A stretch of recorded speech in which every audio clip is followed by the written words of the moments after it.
जय श्री राम। उधर पूर्व दिशा में सुंदर चंद्रमा उदय हुआ।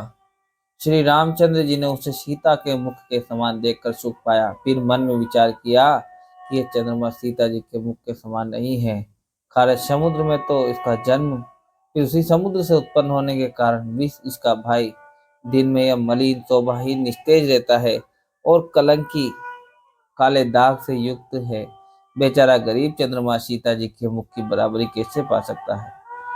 फिर यह घटना घटता बढ़ता है और विरहिणी स्त्रियों को दुख देने वाला है।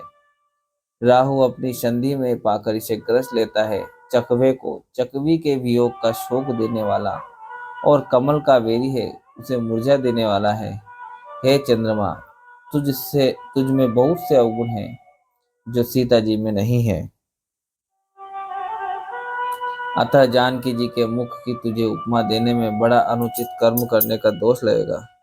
इस प्रकार चंद्रमा के बहाने सीता जी के मुख की छवि का वर्णन करके बड़ी रात हो गई। जान के गुरु जी के पास चले।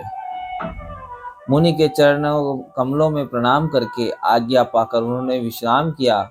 रात बीतने पर श्री रघुनाथ जी जागे और भाइयों को देखकर ऐसा कहने लगे, हे तात, देखो, कमल चक्रवाक और समस्त संसार को सुख देने वाले अरुणोदय हुआ है। लक्ष्मण जी दोनों हाथ जोड़कर प्रभु के प्रभाव को सूचित करने वाली कोमल वाणी बोले। अरुणोदय यानी कि सूर्य उदय होने से कुमुदनी सकुचा गई है और तारागणों का प्रकाश फीका पड़ गया। जिस प्रकार आपका आना सुनकर सब राजा बलहीन हो गए हैं, सब राजा रूपी तारे उजाला मंद प्रकाश करते हैं, पर वे धनुष रूपी महान अंधकार को हटा नहीं सकते। रात्रि का अंत होने से जैसे कमल, चकवे, भौरे और नाना प्रकार के पक्षी हर्षित हो रहे हैं, वैसे ही है प्रभु, आपके सब भक्त धनुष टूटने पर सुखी होंगे। सूर्य उदय हुआ, बिना ही परिश्रम अंधकार नष्ट हो गया, तारे छिप गए, संसार में तेज का प्रकाश हो गया। हे रघुनाथ जी, सूर्य ने अपने उदय के बहाने सब राजाओं को प्रभु आपका प्रताप दिखलाया है। आपकी भुजाओं के बल की महिमा को उद्घाटित करके खोलकर दिखाने के लिए ही धनुष तोड़ने की पद्धति प्रकट हुई।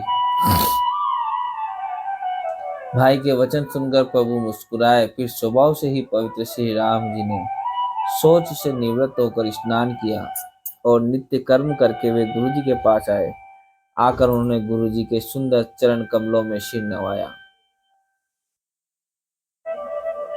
तब जनक जी ने शतानंद जी को बुलाया और उन्हें तुरंत ही विश्वामित्र मुनि के पास भेजा। उन्होंने आकर जनक जी की विनती सुनाई। विश्वामित्र जी ने हर्षित होकर दोनों भाइयों को बुलाया। शतानंद जी के चरणों की वंदना करके प्रभु श्री राम जी गुरु जी के पास जा बैठे। तब मुनि ने कहा, हे तात, चलो, जनक जी ने बुला भेजा है। माचा पारायण 8वां विश्राम, नवान पारायण 2रा विश्राम।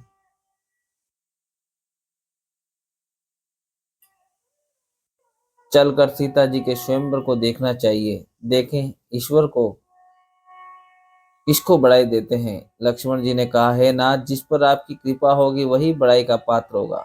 धनुष तोड़ने का श्रेय उसी को प्राप्त होगा। इस शेष से वाणी को सुनकर सब मुनि प्रसन्न हुए। सभी ने सुख मानकर आशीर्वाद दिया।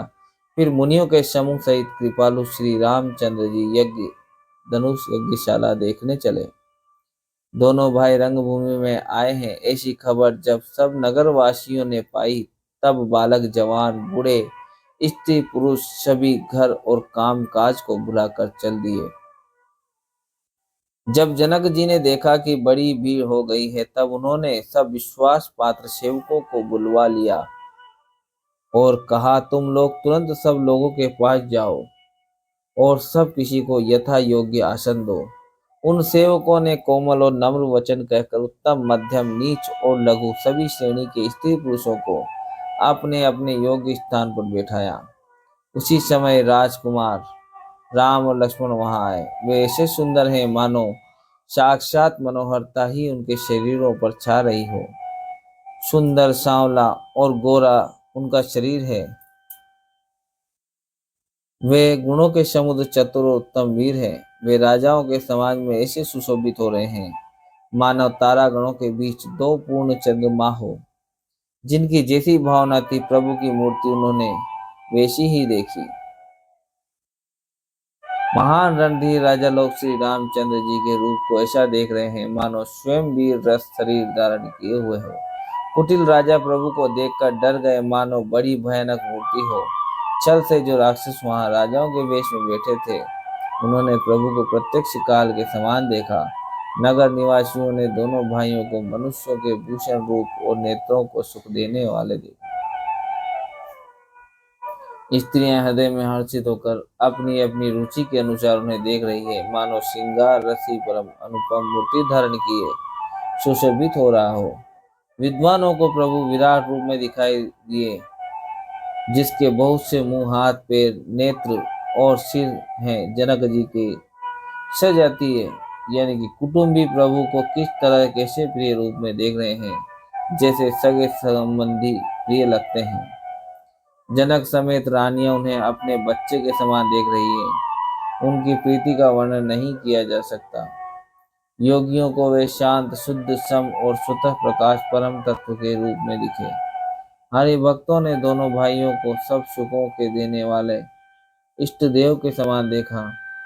सीता जी जिस भाव से श्री रामचंद्र जी को देख रही है वह स्नेह और सुख तो कहने में भी नहीं आता। उस स्नेह और सुख का वे हृदय में अनुभव कर रही हैं पर वे भी उसे कह नहीं सकती। फिर कोई कवि उसे किस प्रकार कह सकता है। इस प्रकार जिसका जैसा भाव था उसने कौशलाधीश श्री रामचंद्र जी को वैसा ही देखा। सुंदर, सांवले और गोरे शरीर वाले तथा विश्व भर के नेत्रों को चुराने वाले कौशलाधीश के कुमार राज समाज में इस प्रकार सुशोभित हो रहे हैं। दोनों मूर्तियां स्वभाव ही बिना किसी बनाव श्रृंगार के मन को हरने वाली है। करोड़ों कामदेव की उपमा भी उनके लिए तुच्छ है। उनके सुंदर मुख शरद पूर्णिमा के चंद्रमा की भी निंदा करने वाले, उसे नीचा दिखाने वाले हैं और कमल के समान नेत्र मन को बहुत ही भाते हैं।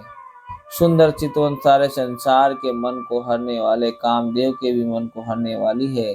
वह हृदय को बहुत ही प्यारी लगती है पर उसका वर्णन नहीं किया जा सकता। सुंदर गाल है, कानों में चंचल झूमते हुए कुंडल है, ठोड़ी और अधर होठ सुंदर हैं, कोमल वाणी है, हंसी चंद्रमा की किरणों का तिरस्कार करने वाली है, मोहे टेढ़ी और नासिका मनोहर है, ऊंचे चौड़े ललाट पर तिलक झलक रहे हैं।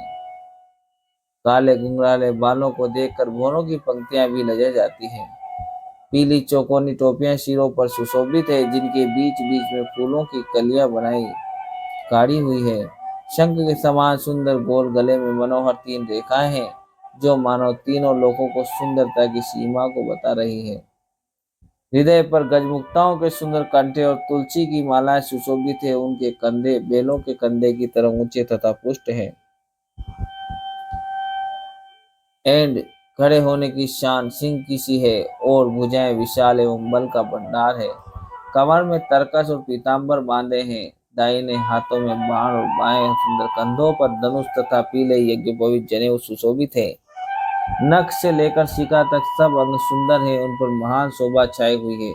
उन्हें देखकर सब लोग सुखी हुए। नेत्र एकटक निमेष शून्य है और तारे पुतलियां भी नहीं चलते। जनक जी ने दोनों भाइयों को देखकर हर्षित हुए।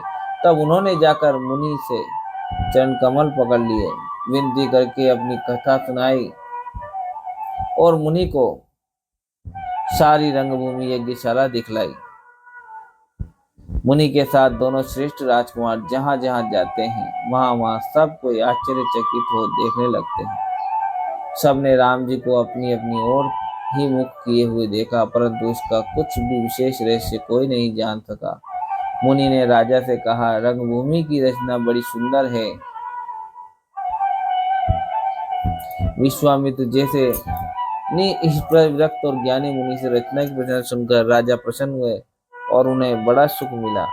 सब मंचों में से एक मंच अधिक सुंदर, उज्जवल और विशाल था। स्वयं राजा ने मुनि सहित दोनों भाइयों को उस पर बैठाया प्रभु को देखकर सब राजा हृदय में ऐसे हार गए, निराश एवं उत्साहित हो गए जैसे पूर्ण चंद्रमा के उदय होने पर तारे प्रकाशहीन हो जाते हैं।